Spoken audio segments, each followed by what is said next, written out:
আমের সিজন চলে যাওয়ার আগেই বাড়িতে একবার বানিয়ে দেখুন আজকের এই ম্যাঙ্গো কাস্টার্ডের রেসিপিটা। বানানো যতটা সহজ, খেতেও কিন্তু দারুণ সুস্বাদু হয়। বানানোর জন্য ফার্স্টেই নিয়ে নিচ্ছি 3 টেবিল চামচ কাস্টার্ড পাউডার, দিয়ে দিচ্ছি হাফ কাপ রুম টেম্পারেচারে থাকা দুধ। এবার ভালো করে কাস্টার্ড পাউডারের সাথে মিশিয়ে নিচ্ছি।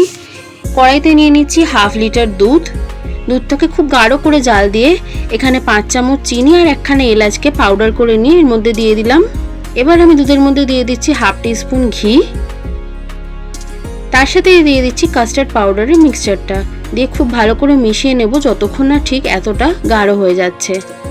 এবার গ্যাসের ফ্লেমটাকে অফ করে এর মধ্যে মিশিয়ে নিচ্ছি ড্রাই ফ্রুটস আর এটাকে খুব ভালো করে ঠান্ডা করে নিচ্ছি। এবার এর মধ্যে অ্যাড করে দিচ্ছি 2 চামচ ম্যাঙ্গো পিউরি, খুব ভালো করে মিক্স করে নিচ্ছি আর তার সাথে দিয়ে দিচ্ছি ম্যাঙ্গো চাংস। ম্যাঙ্গো চাংসগুলো মুখে পড়লে খাওয়ার সময় কিন্তু দারুণ টেস্টি লাগে। এবার এটাকে আমি কিছুক্ষণের জন্য ফ্রিজে ঠান্ডা হতে রেখে দিচ্ছি আর সার্ভ করব আমি এটা কাঁচের গ্লাসে। তো ফার্স্টে এই কাঁচের গ্লাসের মধ্যে আমি দিয়ে দিচ্ছি কিছুটা ম্যাঙ্গো পিউরি আর খুব ভালো করে একটা লেয়ার করে নিয়ে এর মধ্যে আমি ঢেলে দিচ্ছি বানিয়ে রাখা কাস্টার্ডের মিক্সচারটা।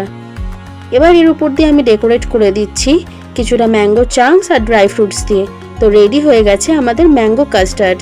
রেসিপিটা কেমন লাগলো কমেন্টে জানাতে একদম ভুলবেন না। ভিডিওটা ভালো লাগলে লাইক করবেন, চ্যানেলে নতুন হলে সাবস্ক্রাইব করবেন আরও নতুন নতুন ভিডিও পাওয়ার জন্য। আজকের মতন এই পর্যন্তই, দেখা হবে নেক্সট ভিডিও। বাই।